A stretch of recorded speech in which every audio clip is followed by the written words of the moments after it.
What happens when one of the world's most polarizing duchesses sits across from one of America's sharpest interviewers under the unforgiving glare of live television? If you thought Meghan Markle's past interviews were intense, you haven't seen her face off with George Stephanopoulos. Until now. What began as polite small talk would quickly unravel into open tension, leaving millions of viewers wondering if the Duchess had finally met her match. The morning sun streamed through the soaring glass panes of the Good Morning America studio in New York City. The set glowed with its usual warmth, coffee mugs neatly arranged, cameras humming quietly, and the Manhattan skyline shining against a flawless blue sky. Behind the scenes, producers in headsets whispered urgently, clipboard notes in hand. This wasn't just any guest. This was Meghan Markle. Dressed in a sharp black pantsuit, her hair swept into a sleek bun, Meghan strode onto the set with heels clicking against the polished floor. George Stephanopoulos rose to greet her, extending a practiced broadcaster's handshake. "Meghan, welcome," he said smoothly. "Thank you for joining us this morning." "Of course," Meghan replied, settling into her chair with a smile that didn't quite reach her eyes. Her tone carried an edge. "Happy to be here."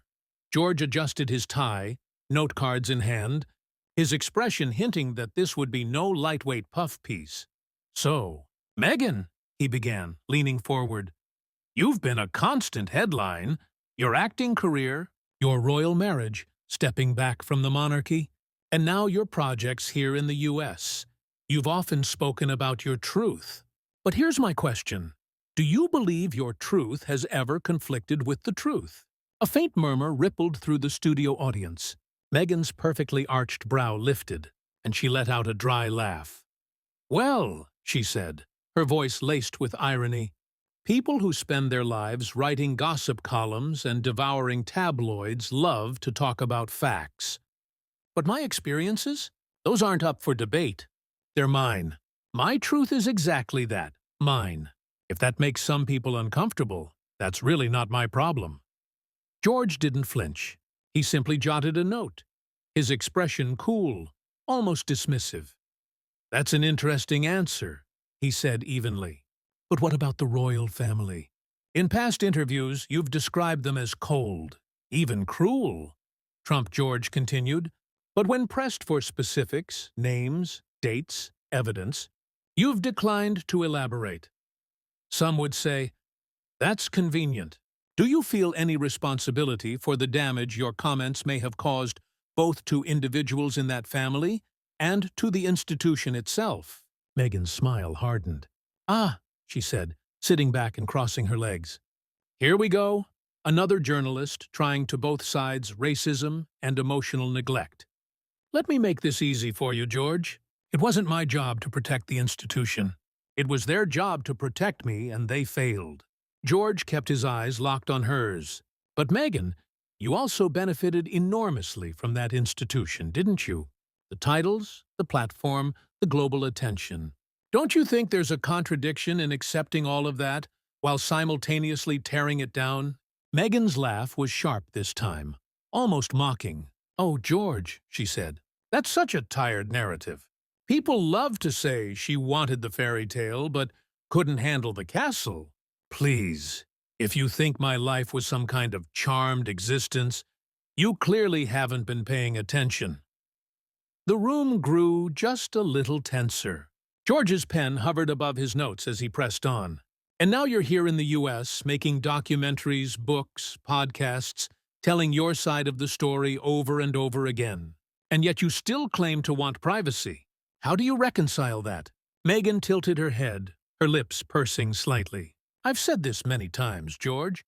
Privacy doesn't mean silence. It means control. I choose what I share. I choose how and when. That's called boundaries, something the press seems incapable of understanding." There was a long pause. George studied her for a moment before setting his cards down entirely. "Fair enough," he said, though his tone suggested otherwise. "Let's talk about Harry for a moment." Meghan cut him off with a curt wave of her hand. "Let's not actually," she snapped. "I think he's been dragged into enough interviews. This is about me, isn't it? George raised an eyebrow, his lips twitching with the faintest hint of irritation. Well, he said evenly, it's about the story, and Harry is part of that story. Harry is my husband, Meghan shot back, her voice sharper now. Not your headline. George didn't break eye contact. Heights, and yet you've spent the last few years making your marriage very much part of the headlines, he replied dryly. Meghan's mouth tightened into a thin line. And what about your career before Harry? George continued, you were an actress on a moderately successful cable show. You've spoken about how proud you were of that work, and yet since marrying into the royal family, you've dismissed that time as insignificant. Do you look back on your acting career fondly? Or do you see it now as just a stepping stone? Meghan's laugh this time was low and incredulous. You really do your research, don't you? She said, her tone edged with sarcasm. I've always been proud of my work, but it's fascinating how people like you love to belittle it. What was it you did before this? Clinton's communications guy. Now you sit here throwing stones at people who've actually done something meaningful. The comment was clearly meant to sting, and for the first time, George's expression flickered, though only for a moment. Let me rephrase, he said finally, his voice measured. Do you think the public's fascination with you comes from your accomplishments or from the controversy you've created? Meghan leaned back in her chair, her arms crossing defiantly. I think the public's fascination comes from the fact that I speak truths most people are too scared to say, and that clearly makes a lot of people, including journalists like yourself, very uncomfortable. George didn't respond immediately. He simply sat back, folding his hands in his lap, the corners of his mouth tightening into the faintest of smiles, and the tension between them, between a duchess who refused to yield and a journalist who refused to be charmed, hung heavy in the air as the cameras continued to roll. The air in the studio thickened as Meghan and George locked eyes. With every passing question, the warmth of morning television was replaced by something colder, sharper, a battle of egos playing out live in front of millions. And if you thought George was done pressing, you were wrong. The next round of questions would go deeper, cutting past rehearsed sound bites and straight into the heart of Meghan's contradictions, leaving even her formidable composure teetering on the edge. George leaned forward now, his elbows resting on the desk. His notes lay untouched, his eyes focused entirely on Meghan. Let's circle back, he said, his tone neutral, but his words deliberate. You've made it clear that you felt unsupported by the royal family. But what about the British people? Many welcomed you warmly in the beginning. Do you believe you let them down by leaving? Meghan's laugh was short and sharp. Oh, George, please don't act like the British press speaks for the people. If they were disappointed, it's because they believed the lies they were fed daily. I don't owe anyone an apology for walking away from abuse. George nodded slowly, but his jaw tightened ever so slightly. Interesting, he replied, because you often frame yourself as someone who represents fairness, compassion, even duty. And yet, some might argue that walking away from a commitment, even a difficult one, is the opposite of duty. Meghan tilted her head, her eyes narrowing. Do you mean to say I should have stayed in a toxic environment just to satisfy people's expectations of me? Is that what you'd recommend to your daughters? Or is that advice only for women who marry into royalty? The jab was pointed, but George didn't flinch. He even smiled faintly. What I'd recommend, he said calmly, is being honest about your choices and their consequences. For a brief moment, Meghan faltered just enough for George to press on. And, speaking of consequences, he continued, you've spoken about feeling unwelcome in the UK, even claiming you'd never feel safe going back. Do you really believe that's true? Or is it possible you've exaggerated that narrative to fit the larger story you were telling about yourself? Meghan's lips pressed together, her hands clenching slightly in her lap. George, she said finally, her voice dripping with controlled disdain, unless you've lived through the level of scrutiny, racism, and hatred I endured, I suggest you keep your theories about my safety to yourself. The audience murmured softly, but George didn't miss a beat. I'm simply asking the question, he replied evenly. Because the public deserves to know whether this is about actual danger or simply about preserving your image as the wronged woman. Meghan scoffed. My image? Oh, please. That's rich, coming from someone who made a career out of spinning narratives for politicians. That struck a chord. George sat back slightly, folding his arms, his eyes narrowing. You're right, he said after a pause. I've worked with politicians, and I know how the game is played. Which is why it's fascinating to watch someone like you, who claims to hate the media, master it so brilliantly. Meghan's cheeks flushed as she shot back. Master it? You think being vilified daily, watching lies about me go unchallenged is mastery? That's survival. George's eyebrow lifted ever so slightly. Survival that comes with multi-million-dollar contracts, magazine covers, and documentaries that happen to paint you as the heroine in every scene. Meghan leaned forward now, her smile icy. So you're accusing me of what exactly? Taking advantage of my pain? Making the best out of a terrible situation. I'm sorry if that offends your journalistic sensibilities, George, but that's called resilience.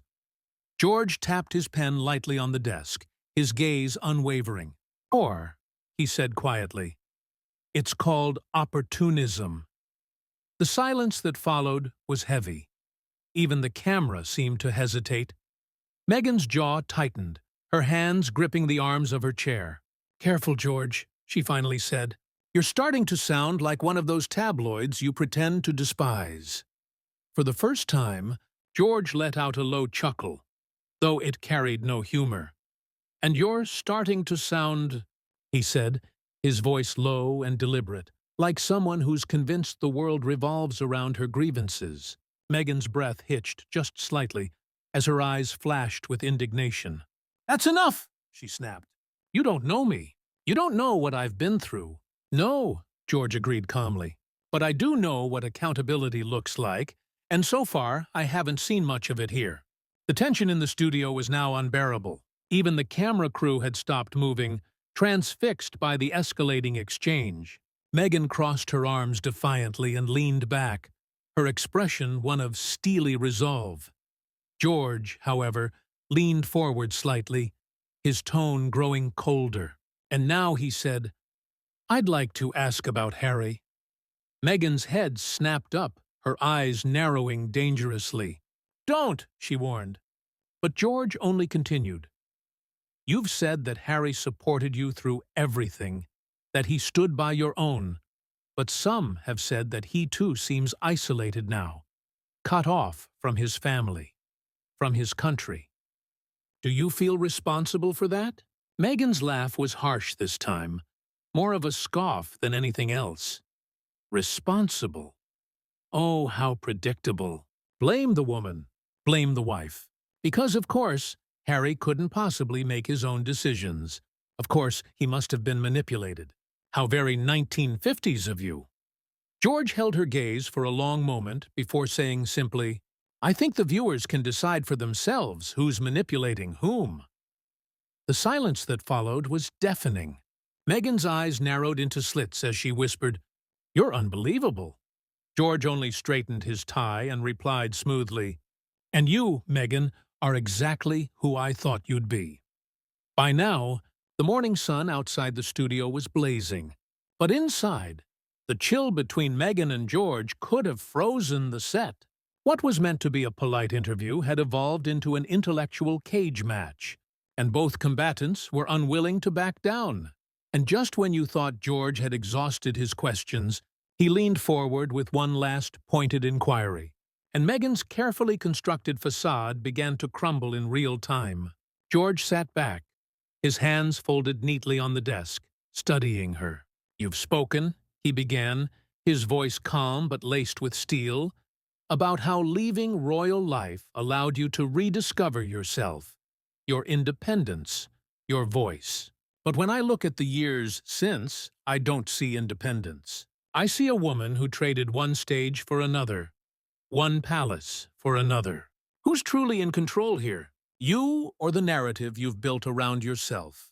Meghan let out a humorless laugh, leaning forward on her elbows. "That's rich," she sneered, her voice dripping with contempt. "Coming from a man who's made his career telling other people's stories, criticizing them while pretending you're above it all. You don't know me, George. You don't know what it's like to have the world against you." George didn't flinch. He simply tilted his head, watching her with the same dispassionate scrutiny that had unnerved politicians and generals alike. "I don't need to know you," he said quietly.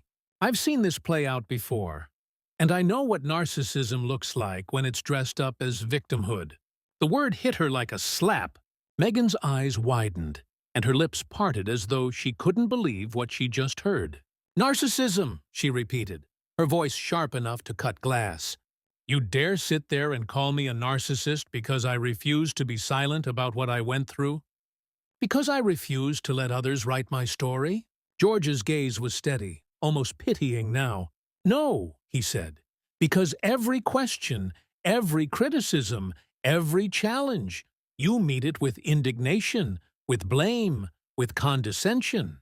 It's always someone else's fault. Always someone else who's cruel or ignorant or racist. But never you. Not once have I heard you say, 'Maybe I mishandled that. Maybe I hurt someone too.' That's not strength, Meghan. That's denial." The air in the studio had gone utterly still. Even the faint hum of the camera seemed to fade as Meghan stared him down, her jaw tight, her chest rising and falling with quickened breath. "You think you're clever, don't you?"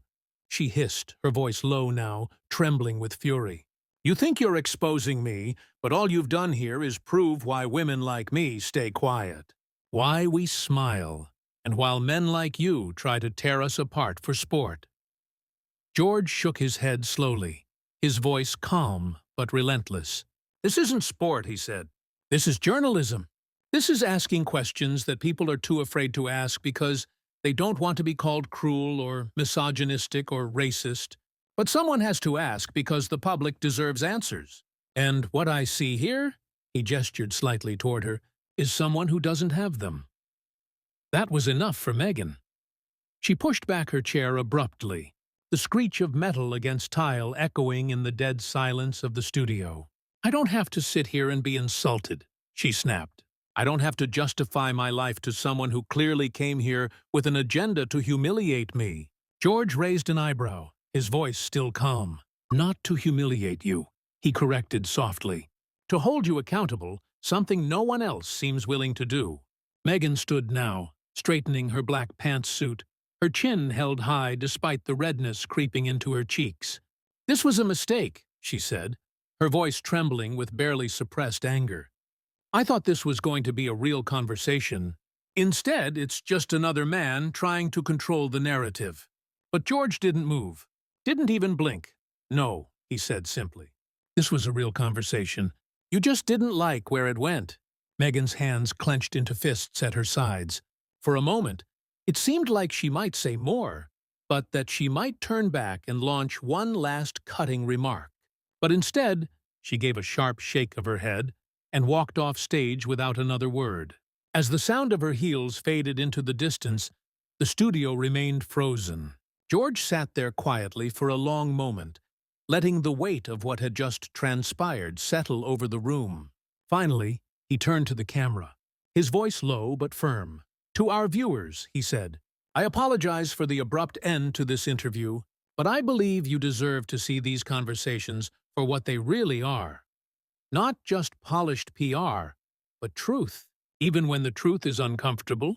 He paused, straightened his notes, and looked directly into the lens, and perhaps especially when it's uncomfortable.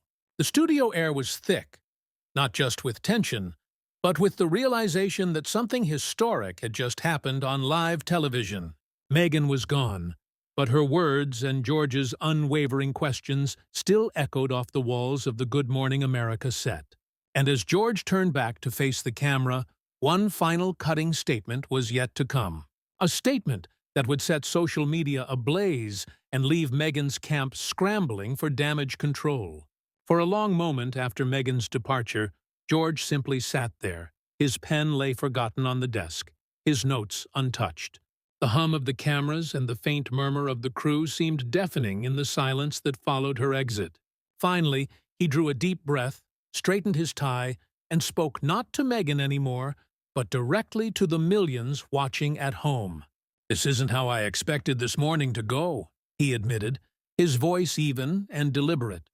"But sometimes conversations don't go the way we script them, and that's when the truth tends to slip through." He paused, letting the words settle, and the camera zoomed in just slightly, framing his expression of quiet resolve. "What you witnessed here," he continued, "was not a personal attack. It was not a smear campaign. It was journalism. It was holding someone who has wielded incredible influence, who has told her story on the biggest stages in the world to the same standard we hold everyone else to. And if that makes people uncomfortable, maybe it should." Behind the cameras, producers were already motioning at him, whispering about time slots and sponsors and moving on. But George ignored them. He kept his gaze locked on the camera, his voice growing firmer. "There's a difference," he said, "between being a victim and making victimhood your brand, between seeking justice and seeking attention. And I fear that distinction is becoming blurred, not just here, but everywhere." He leaned back slightly, exhaling slowly, as though weighing how far to push. "I want to be clear," he added, his tone softening just enough. "No one denies that Meghan endured challenges. No one denies that racism, cruelty, and scrutiny exist, and they can wound deeply. But what we cannot do, what I refuse to do, is let those truths become shields that deflect any and all accountability. That's not how trust is built. That's not how healing happens." By now, social media was already on fire. Hashtags trending, clips of the confrontation circulating, some praising George's fortitude, others condemning him for perceived harshness. The studio's phone lines were lighting up. He glanced briefly at his notes, then set them aside entirely. "I've interviewed presidents," he said, "world leaders, generals, CEOs. And what I've learned is this: power doesn't always come in the form of armies or wealth. Sometimes it comes in the form of a story, a narrative that people are afraid to question. But my job is to question it anyway." He leaned forward once more, his fingers interlaced now on the desk. "I hope Meghan Markle finds the peace she's looking for. Truly. But today reminded me why this work matters. Because if we stop asking hard questions, if we stop expecting honesty and consistency from those in the spotlight, we all lose." The control room queued up the next segment, a light-hearted cooking demo with celebrity chef.